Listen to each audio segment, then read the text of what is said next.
Welcome to episode 14 of the Offline Podcast hosted by John Jackson. Hey, show us some love by hitting that like button. Subscribe and join our team. And don't forget to hit that alert button. Hey, we welcome comments and questions. So go to offlinepodcast.com. And today is another great day. Number 14. That's wow. I never thought that we would get to 14, let alone do as many as we've done. But today's a very special day because the gentleman I'm about to introduce you to really set the base of who I am in the National Football League. And I'll tell you a little bit about him. He was born in Canton, Ohio, the great Canton, Ohio, as he always calls it. And he attended Bowling Green State. He played baseball and football, and he played two-way. He was a two-way player in football. He did a little bit of college coaching. He coached at Ashland, Cincinnati, Kentucky, Princeton, Kent. That's a 14-year span right there. And in his pros, he coached the Pittsburgh Steelers and the Indianapolis Colts. That span was 15 years. He coached for 33 years, including high school.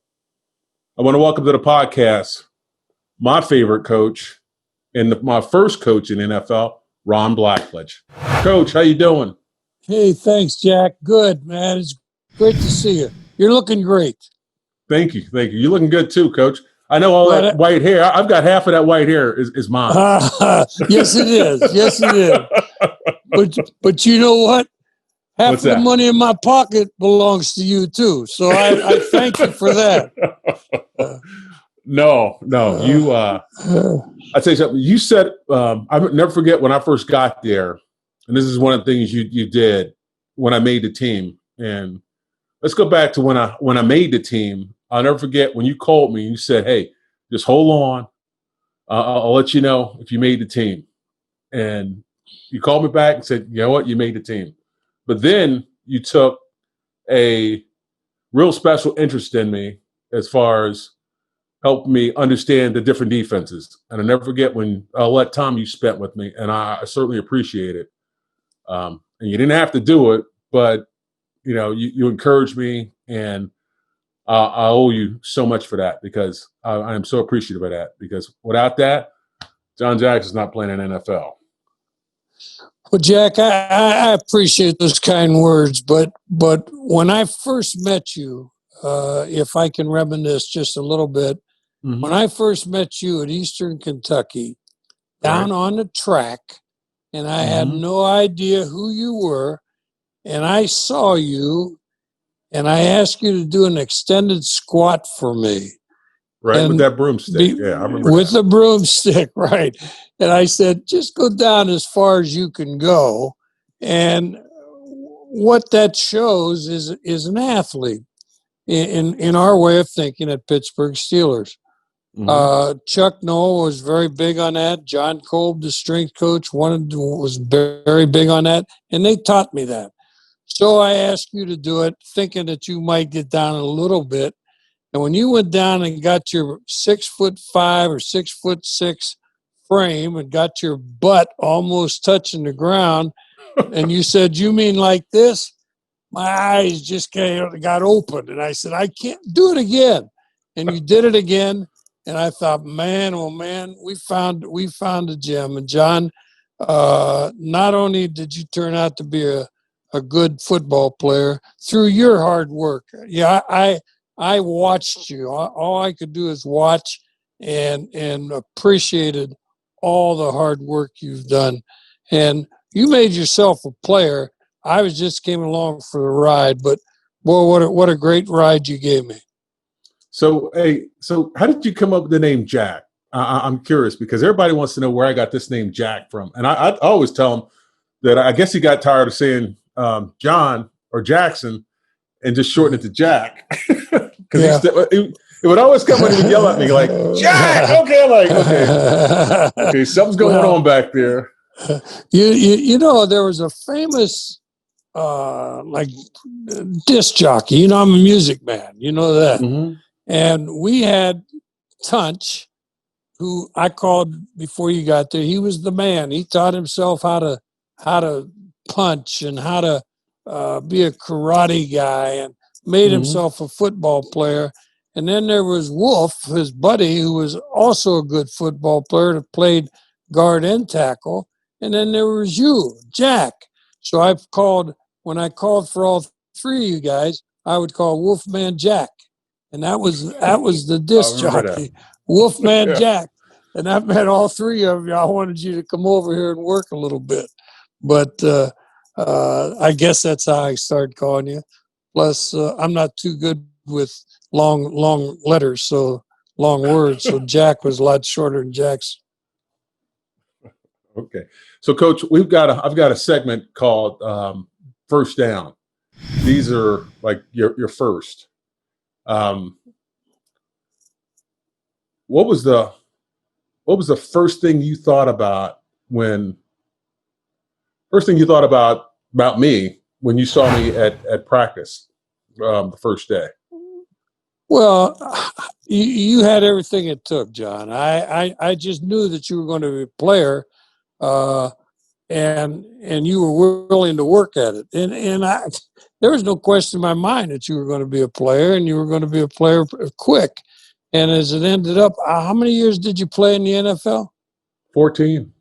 Jeez, that's a Yeah. long time, man. 14 It is a years. long time. That's a long time. And people, I don't know the average years for an NFL guy, but, 5 maybe. I'm just guessing at that. But No, for it's 3. 3, is it? Okay. I'm Mm-hmm. over exaggerating. But I knew as hard as you were working, and as quick as you were going to play. You were going to play. I knew that, and it didn't take you that long to start playing. You had a good punch. You were strong. You were very coachable. You're very coachable, and I know Roy Kidd said the same thing down there that he used you as a hinge tackle when in the NFL we couldn't have a hinge tackle and sprint away from you. So we were going to come right at you. And you were too big and too strong. And the first thing that grabbed my attention was how hard you would work. Mm-hmm. So did you know when Coach Kidd recruited me, he recruited me as a defensive end?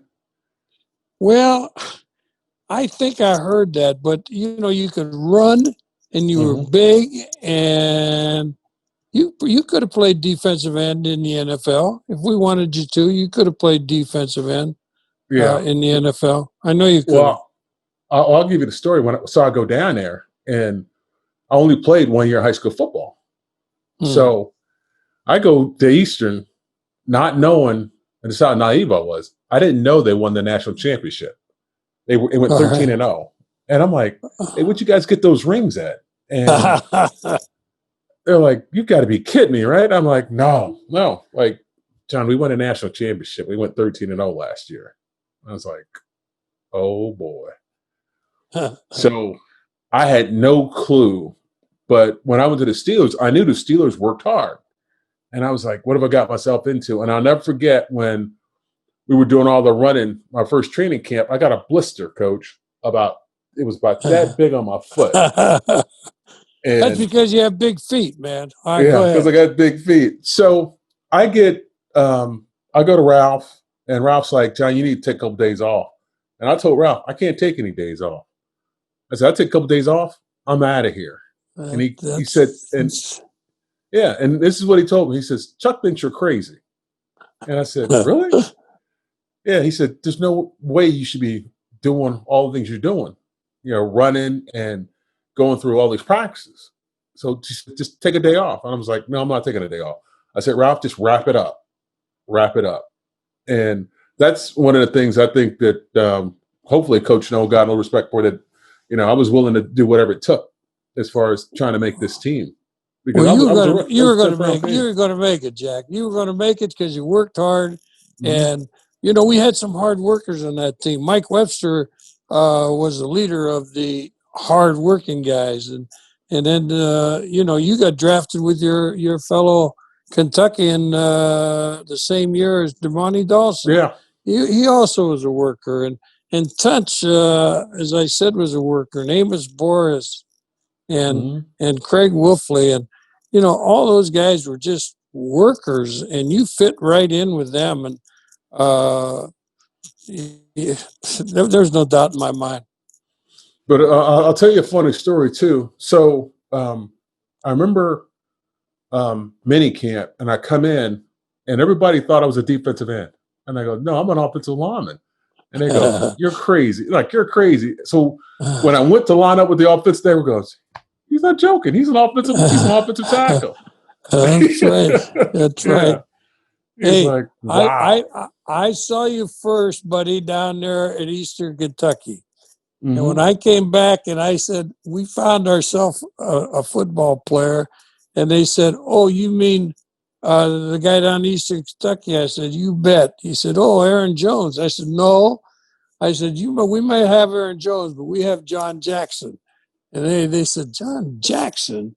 You wait till you see John Jackson. And that was my, let me tell you a funny story. And I Okay. don't know if you remember it or not, but Tunch always would pride himself. He was a made man. He, Hmm.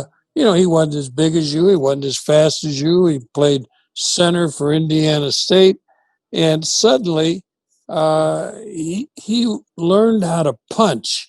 He developed a punch.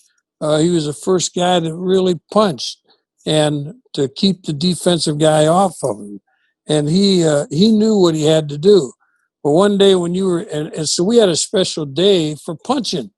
And one day when you came into the locker or into my meeting room, I said, John, did you get your, Jack, did you get your punches? And you said, oh, sure, coach. I got my punches. I said, well, how many did you get? And you said, like, oh, I don't know, 30, 35. I'm telling you, this is like the first week you were Hmm. there.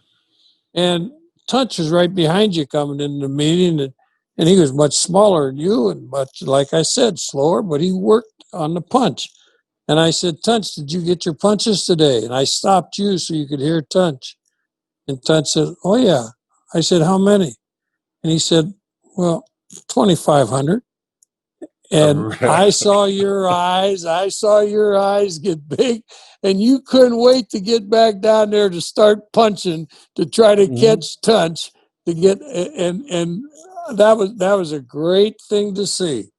Yeah. Just that you were willing to accept. Hey, if I'm going to play here, I better get more than 35 or whatever you were getting. I forget. And you were trying to catch Tunch then, as far as punching 2,500 times a day. Yeah, that Yeah. was a It, that was a great scene. I tell a lot of people about that. I have 8 grandsons. I tell my grandsons that story all the time. You want to be good, or you want to be great, or you just mhm. want to just tag along, and then you better get down there and start punching, baby. Right. And I'll never forget too what you always told me. It was like you can never take enough pass sets. Yeah, that's right. And And you took a lot of them. I took a lot of them. And everyone's You like, took, what are you over there doing? I'm doing my pass sets. I'm trying to get yeah, ready, trying to get ready. you took So a lot of them. Yeah. I remember my rookie year, and um, a buddy Adelet got hurt in a game, and I wouldn't start playing. And I started 2 preseason games. First preseason game was against Lawrence Taylor. And Lawrence was he really wasn't going that hard. He really That's wasn't going not that hard. fair. That's not Yeah. fair. Okay. But then I go against Pat Swillen, and man, did I get a baptism like you wouldn't Uh, believe. I think I gave up 3 sacks, and they did some games what I had never seen before. I know. I And know. after that, I was like, I literally I remember going to the locker room crying because I was like, there's no way I can make this team Yeah. after giving up 3 sacks. I was like, Uh, it's got to be. I'm thinking to myself, I better go back and make sure I get that daggone degree, which I was about 6 hours away, and I was like, I'm probably going to be a state trooper in about 3 months here. I kind of remember that, but I also remember that the more challenges you had, Jack, the harder you were going to work. So Hmm. work is very important. If a guy, again, I tell my grandchildren this a lot. If you're not afraid to work, Hmm. you'll make it in life. Right. And you may not have the job you want. You Hmm. may think you're in a manager job and you're flipping hamburgers, but if you're not afraid to flip hamburgers or dig ditches or trim trees, if you're not afraid to work, you'll make it in life. Right. You really will. But if you don't, if you're afraid to work and you kind of shy away from it, you just put in just a minimal amount of time on any job, boy, it's going to Hmm. be tough for you the rest of your life, no matter if it's pro football or whatever work you're trying to do. Right. And that's one Uh, thing I think you instilled in me is like, you know what? Don't be afraid of hard work. And yep. long as I knew that, you were my corner, I was like, I'm working. I got to work this thing. I got to work twice as Yeah. hard. Yeah. And Well, I was sure glad I was in your corner because you had a big corner to occupy, and I had a great time with the Steelers. I loved coaching there. I loved the guys that I worked with. Mr. Rooney, I'm talking about Art Rooney now, the chief, was hmm the best. Was the best. The family was the best. They treated us so good. Uh, they were down to earth people, and they were hard working people, and they still are.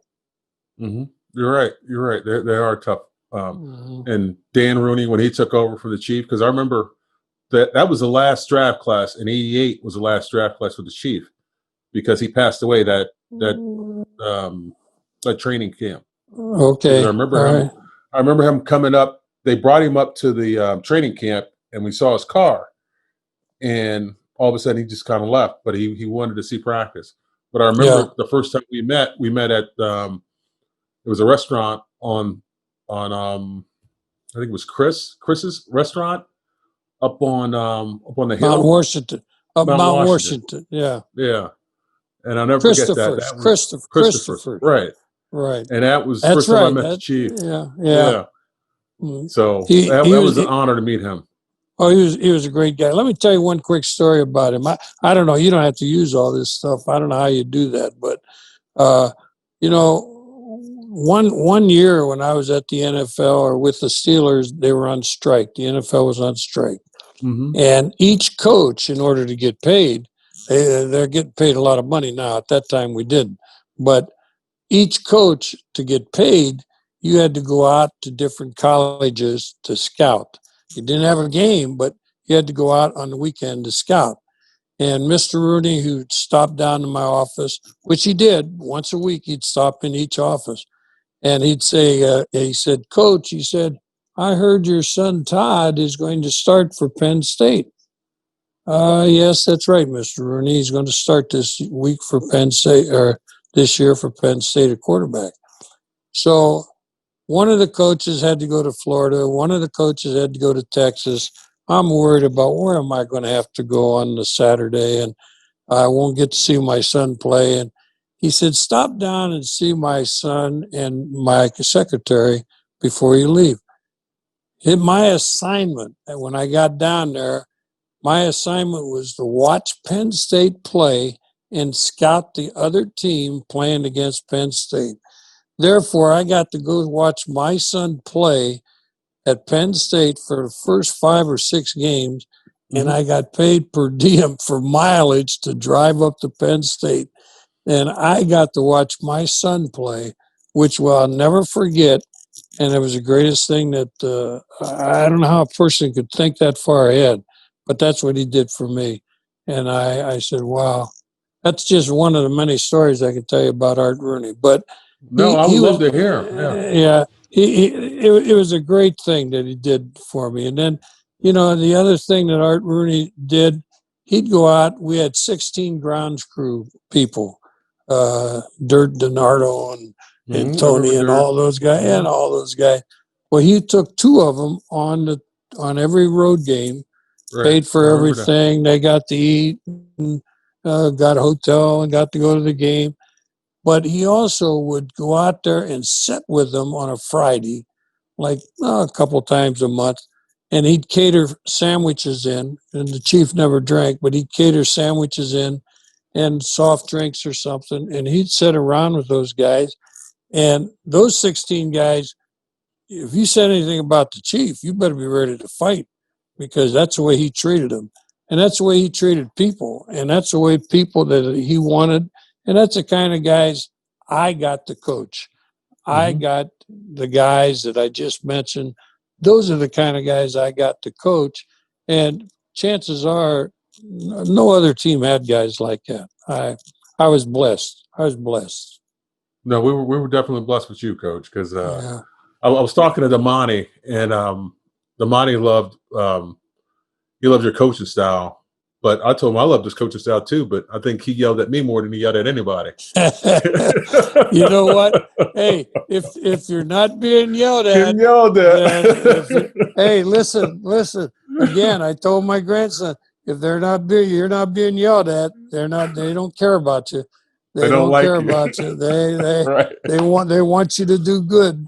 When they know you can do good, they want you to do good, and they're going to shout it out. Yeah, They want you to yeah, do better. But I yeah. think all those guys, especially Tunchin and Wolfley and Webby. I mean, I'll never forget. We used to do those stadiums, and me and Damani, we Oh, I always know. partnered up, I and it was cold, and I never forget going up in that stadium, and we're running the red seats, and we're running, right. and we see this guy, and we're like, who the heck is this guy coming around? And it's Webby, and Yeah, we're like, okay, and Webby's like, keep up, fellas, and we're like trying to keep I up, know. I know. and I know. he ran around that thing. He ran around that thing at least 3 times. He lapped us, and we're looking at each other like, I know. I know. "Wow, Yep. holy Yeah. mackerel!" Yeah. Yeah. We had great leadership. I know that there's so many fine stories about Mike Webster that uh, Mike would take every snap during practice. Even on the scout team, he wanted to take practice snaps, and Mm-hmm. then he'd when they were on the special teams, he'd be over there snapping long snaps. And after every practice, and you talk about cold, some of those days were cold at Pittsburgh. After every practice, he'd want to get 40 snaps and hit the individual sled with me. And I'd try to sneak off the field a couple times when it was so cold. I didn't want him snapping that ball up to me in 40 snap. And he'd say, Coach, don't forget 40, so we got to get our snaps. He just practiced 2 hours, taking every snap. And then he's going to work 40 more snaps. But it was guys like that you had the opportunity to come in with. Mm-hmm. And then you just continued it. And I know if we go down, and unfortunately or fortunately, when Chuck left, the coaches all left, except Dick Hoke. And I'm sure that the guys that came after you would say the same thing about John Jackson as John Jackson saying about Mike Webster. And that's a great compliment to have, Jack. Yeah, I mean, he was unbelievable. Yeah. I mean, like I said, me and Dirt learned so much from him, but we learned so much from those older guys because they pretty much, ingrained in us. And I'll never forget a saying that Tunch had. He was like, "Be careful on the way up, shitting on people." He goes, "Because on the way down, those are the people shitting on you." And I always remember that. And I tell people that, and they're like, what does that mean? It's like, what does that mean? It's like, if you ever get to the top, you'll figure it out. You'll figure it out. Yeah. So You're I going always to tell pass the young people same that. people. Yeah, you're going to pass the Yep. same people on the way down. Mm-hmm. Yeah, you're And they're going to be absolutely right. shitting on you, and they're going to be shitting on you. Oh, boy. Yeah, So, that's Coach, great. hey, so what have you been doing since retirement? I mean, I know you've been enjoying your grandkids, and That was number one, Jack. That's the number one thing that I've been doing. My wife and I, we've been married almost 62 years, but we have 8 grandsons and 2 granddaughters, and all of them are in some kind of activity or more than one activity. And I've watched them play baseball and football and basketball and dance class and theater type of work and everything. And we've just been around. We've been very fortunate. All of our grandsons and my 3 children grew up in the same area, Canton, Ohio, God's country, as you know I called it. Grew up in Canton, Ohio, and they're very close to me, and we see them We see somebody every day, and it's just works out that way. So our main item that I've been taking care of or doing since I retired is just tracking down with my grandkids and maybe living their life with them and watching them grow and watching them develop. And I have two of them married now and a couple of them engaged. No great grandchildren yet, but once they start coming, I'm sure they'll come. And I just hope that we're around to see them. Mm-hmm. Yeah, I mean, I've got one grandson, and his name is Zen, and he's this dude is really funny. I thought I had a picture, but I guess I don't have a picture. Um, I got a picture of me and him somewhere in this office. Hey, by the way, where's that picture of me at? You said you were going to have. Oh, you know what? I don't worry about it. Oh, I've got it hanging somewhere. Don't worry. I've got it hanging. I've got one of you, Wolfley and Tunch together, and I've got one of you and me together. So I've got a lot of pictures. I moved into a 2-bedroom condo all on one floor because it was getting harder on the steps for us. But so I've got pictures hung. I don't have a wall in my bedroom, so I had to hang them in the garage. So I've got a lot of pictures out there, and a lot of them still in boxes. So, but I got them. I'll get it to you one of these days.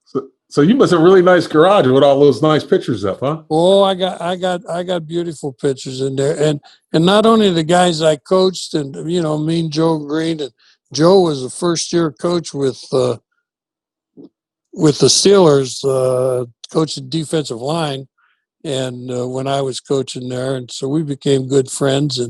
But I've got them of a lot of guys that I played with and knew, and Marion Motley. I can trying to think who's all on that wall. But I got Marion Motley, I got Joe Namath, I got Roger Staubach. I got a lot of them out there, and a lot of memories. But Wolfman Jack is still up there right on the top. I appreciate it, Coach. I appreciate it. Yeah. So did you know before the games, the home games, that Joe Greene would pull me in his office and talk to me about my week's practice? No, Yeah, I didn't. every game. And so he would tell me, he was like, "Hey, John, bring your pads in there." And he would go, you got to really watch your hands this week. And he would always give me a story right before the game. And people were like, "Where'd you and Joe go?" I said, "He just wanted to talk to me." And I would always take my pad. And he always told me this. He was like, "If you want to be a really good lineman, you should be taping." And I'm like, "Really?" So I got to the point where I didn't tape. We used to tape our pads, and I didn't tape my pads. Huh. So I would just, I thought everybody did. I thought everyone followed Webby in doing that. But I think the first 4 years I did, but after my fifth or sixth, I didn't tape my pads. I see. Yeah. All I did was I just got it really tight on me, so it was more custom. That most people couldn't wear that jersey except me. Right. With some 2X pads. I know. Yeah. But it was tight. It was tight though. I mean, I couldn't breathe half the time. I can remember Joe getting the job, and he would, the first day Joe was coaching, and again, he's a very good friend of mine, but the first day he was coaching, he was late to practice. He just comes strolling out with a big cigar in his mouth, smoking a cigar. Joe, you can't do that. Well, what are you talking about? I mean, he just did. He did it because he could do it, And I can remember that the offensive line worked with the defensive line, and he would get so mad at a couple of different guys, Keith Gary and Keith Willis, and a couple of guys. He'd get mad at Edmund Nelson, and he'd walk off the field. Because they couldn't do what he did when he was playing. And he would be disappointed with that. And I'd say, "Coach, where you going? Where you going, Joe? Do whatever you want with him. I'm leaving him." So I let him run stunts against us and everything else. Joe would leave the field sometimes. He was so mad. but he turned into being a good coach. That was his way of telling those guys, hey, if you want to be good, then you got to work a little bit harder. But Right. he was a good guy to be around. I liked him very much. Oh, wow. Yeah. Coach is still, I mean, still pretty good. I mean, I'll talk to him every once in a while. Actually, I'll probably get him on the podcast a little later. You make So, sure you tell him. You make sure you bring my name up when you do. But the only time I see him is when he comes for the Hall of Fame parade in God's country here, and he's mhm. sitting in the convertible, and I yell at him, and he yells back, or he'll come over and say hello to my family, which Joe always does. So, yeah, he's a good guy. Yeah. No, he's definitely a good guy. So, are there Mm-hmm. any like other players that really stood out between? I mean, you coached Damani. I'm trying to think. You coached Tunch, Coach Wolfley, you coached Webby. Webby was a Oh, phenomenon. yeah, he was. He was a great worker. And Larry Brown, they called Larry Brown the boss. I don't know if you played. Did your career start after Larry Brown? Were you there anytime when Larry was there? No, I just No, miss I didn't Larry. think so. Yeah, I didn't. I Yeah. thought you did. Well, Larry was a big hombre, boy, and he played tackle. He played right tackle, and he was just a super person, and he had some injuries, but he could play with injuries, but he didn't practice a whole lot. And I was always under the assumption, brought up this way, if you don't practice, you can't play.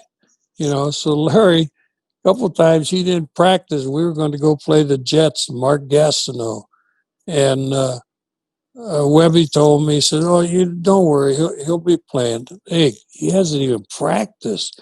He said, "I know, but those guys look at his arms and they look at him when he grabs a hold of you and the boss, and they get scared and they don't want to play against him." And and he did.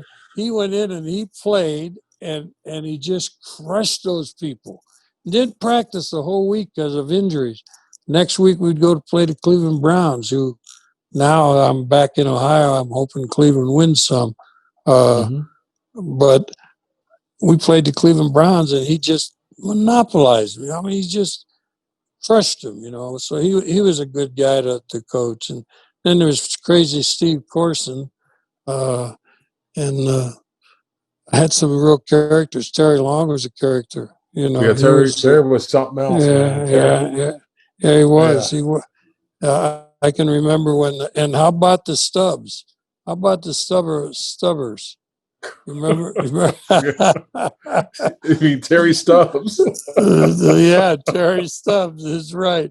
But he and Terry Long, Terry Long, he got Stubbs to do crazy things, and Stubbs would do whatever, you know. He But got Stubbs. Yeah, he got Stubbs to box Kevin Henry in the locker room, is that right? and I'll never forget. Stubbs wore Kevin Henry out. Kevin Is really, and Kevin had a helmet on. Stubbs didn't have a helmet on. He just had boxing gloves, and he had a combination on him. And all I remember is Kevin Henry taking that helmet off. It's like, I'm gonna kill you. I'm gonna kill you. I'm gonna kill you. Like, dude, no. I remember Terry Stubbs, and people that listen to this, they don't know who Terry Stubbs was. You have to explain that if you can. But Mm-hmm. I can remember Terry Stubbs catching the punts from our punter and running every one of them back, catching the kickoff from the kickoff guy, running every one of them back. And Terry Stubbs was not a young guy. He was an older guy, older than what you think. And he's probably in better shape than anybody that played on the football team. And he was just the guy that did work around the Steelers and caught the bus into practice, and he acted like he was a player. Mm-hmm. And I But remember Chuck would run him off, and all of a sudden you see Terry back that, out there. yeah, well, you see, they tried to catch Terry a couple times. The police tried to catch him. Terry Stubbs just laughed. He knew all the crooks and the crannies and the hiding places in the stadium. They couldn't find him if they had a crew of 20 police officers looking for him. He just hid from them, and Oh my laughed. goodness. Next day, he'd be out there to practice again. Mm-hmm. But he would Yeah. walk around the locker room like he was a player. And I if somebody screwed up, Terry would stand up and go, I know. you're not having a good week. And I'm Yeah, like, who is this yeah, guy? yeah. Who is this guy? He would get on. Well, I didn't mean to get off on Terry's subs, but anyways, No, but we that's a good one. yeah, we had some good characters there. The people loved Pittsburgh Steelers, and they still do. Mm-hmm. The people, wherever we went, they knew John Jackson, they knew Mike Webster, they knew Tunch Ilkin, wherever we went. San Diego, Cincinnati, we'd have more fans in Cincinnati. Cleveland, people could get tickets because they'd buy the Cleveland tickets. New York, everywhere. We just had a lot of fans. And that was due to you guys and the Rooneys and the hardworking blue-collar guys that just would work hard and we had a great time. No, I appreciate that comment, Coach. But let me do this. I got to do this one thing. Go. Hey, I've got a great place for you to go smoke a cigar. It's called Bell's House Tobacco. Yeah, go to Bell's and get a fine cigar. Been going there for over 20 years, and every time I go in there, I always meet somebody new, and I always get a new experience with a new cigar. So, right now on the screen there is an advertisement where you can go and contact him. You know what? Please go to Bell's House Tobacco, support him because he really supports this podcast, and I thank him for it. So, go to Bell's House Tobacco. My son loves to smoke cigars, so we'll have one next time he comes home. He's working for ESPN, as you know, Jack. But he loves it. He was actually in town. He was actually in town last week doing the UC game. He did the Cincinnati game. Yeah, he's doing the Notre Dame Boston College game up at Boston College this week. But he was at UC last week, right? Yeah. Tell you what, next time he comes to Cincinnati, he wants to smoke a cigar. I'll go smoke one with him. Just tell him to give me a call. I will. Yeah, just tell him to give me a call, and I'll bring some over there. Well, let me tell you, he'll be down in Cincinnati quite a few times this summer, and so will I, with him, because his son is playing with a travel baseball team and has a guest host down there. I don't know where, but they play in this high-powered baseball team, and he has just signed a letter of intent yesterday to go to TCU.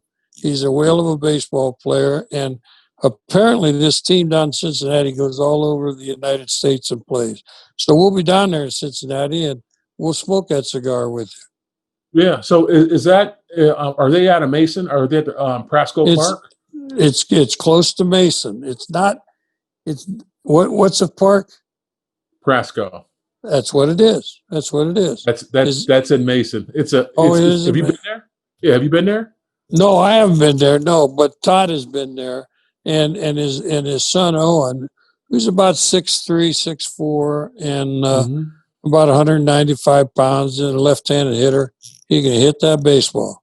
Yeah, Coach, they've got a great facility. It's like you're driving down this road, and all of a sudden you see these trees, and behind these trees is a baseball field. That's where it is. That's where it is. Yeah. Todd told me about it. It's unbelievable. Yeah. And that's Prasco Park. Go ahead. For the first month they play in Cincinnati, and then the second month they go to like Mexico or somewhere. I mean, they come from all over, and they live with guest hosts when they're down there. Yeah, they bring. I know they bring a lot of teams in here. You'll see them. When I drive, because I've got to go that way to go to Bell's. Okay. So I'll see them playing, and they do, like during the summer times, they do movie night. Prasco Park is an unbelievable place because that's where it is. That's where it is. Yeah. I haven't seen it, but yeah, they've actually got a job. That's his only job, is to take care of that baseball field. And he does a great job. Very he good. Does a great job. Yeah, I've got another one playing. He was drafted in the second round. He's down at Jupiter, Florida, with the Miami Marlins.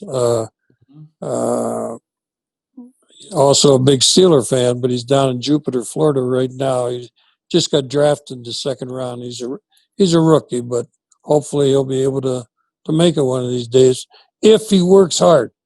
Right. If he works right. Coach, I didn't know you. I didn't know you played baseball in college, and you were a two-way player. I love baseball. Yeah, I'm a baseball freak. But I like football and basketball as well. But yeah, I played 3 years at Bowling Green. Hmm. You played third base, which you're Well, I like, okay. started out with shortstop, and then when I got a little slower, they shifted me over to third base. But yeah, I did. I've got one guy playing at Kent State now too in football. Really? So I got them all over in different things. So, uh, So, but so my high coach, school. Go ahead.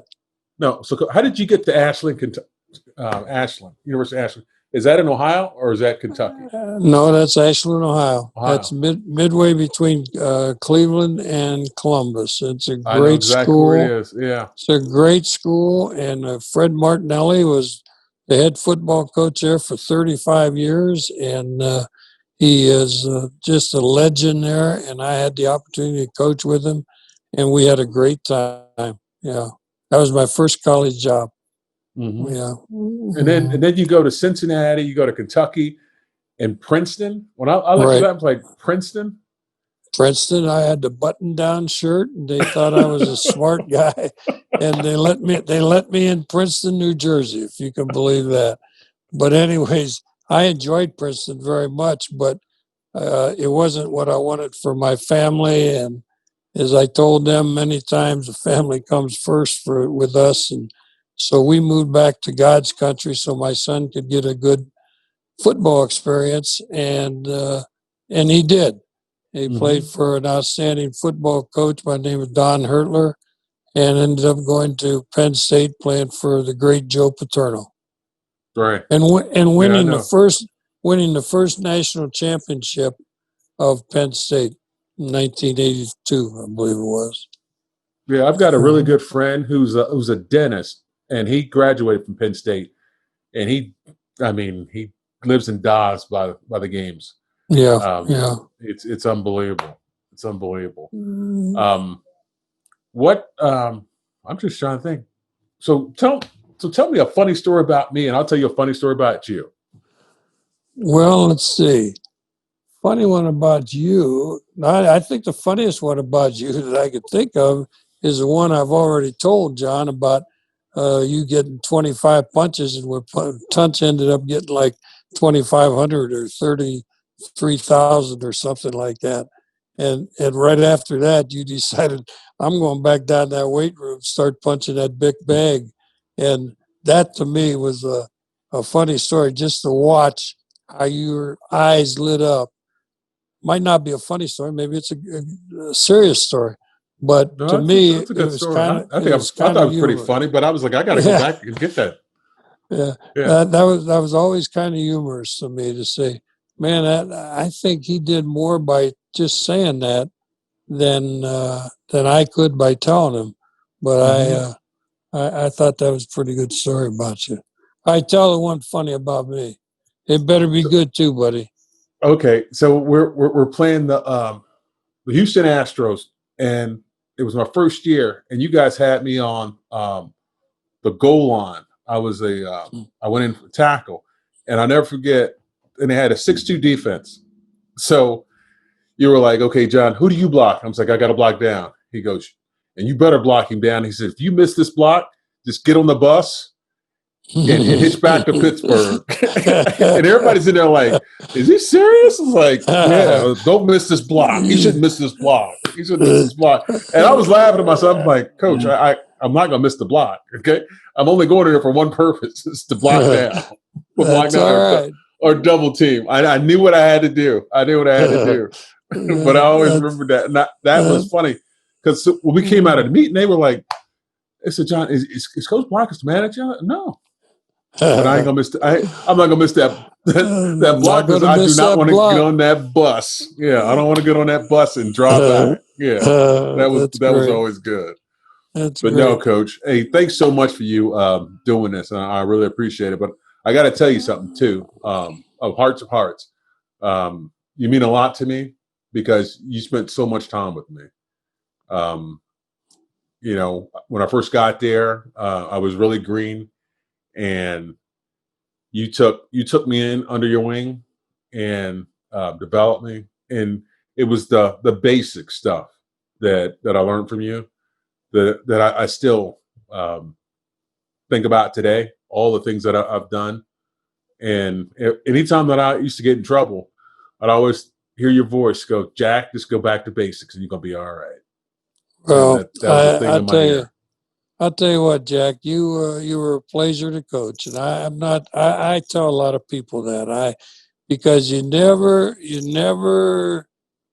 thought that you had it made, and you knew you had to work for everything you got, and it was a pleasure watching how you developed, and not only as a football player, as a man, and I mean that sincerely. I tell a lot of people that, and I thank you for letting me be part of this telecast or podcast or and just remembering an old man. Okay. No, you're better than an old man. You're my first coach. You're my Okay, first partner. coach. Okay, partner. Hey, Jordan and Josh, hey, take care, man, and I hope to run into you guys one of these days. yeah, you will, Coach. You will. Hey, Okay. I want to thank Coach Blackledge for doing this podcast. Really means a lot to me. He's my first coach, and he really taught me the basic fundamentals and how to work hard and stay in the National Football League.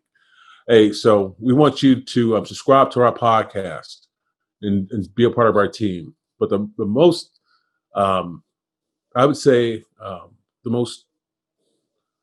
the thing I appreciate about today is that Coach Blackledge came on and spent some time, and I'm so appreciative of all the things he's taught me, but I'm mostly appreciative that he spent the time today.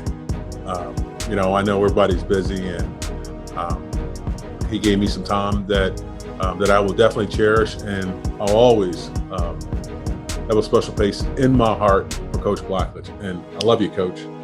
Thank you, baby. It works both ways. Thank you. It works both ways, Jack. So anytime you need a left tackle, just make sure you call me up, Coach, and I'll be there. Okay. Well, you bet. If I call you, it better work. I'm gonna work, Coach. All right. Okay. Or I'm not coming. Or I'm not coming. All right. Okay, Jack. Great, man. Okay. Thanks so much. Thank you. Okay. Take care. Hey, everybody, that was a great podcast, and we'll see you soon. Episode 15 is coming up next. Thanks.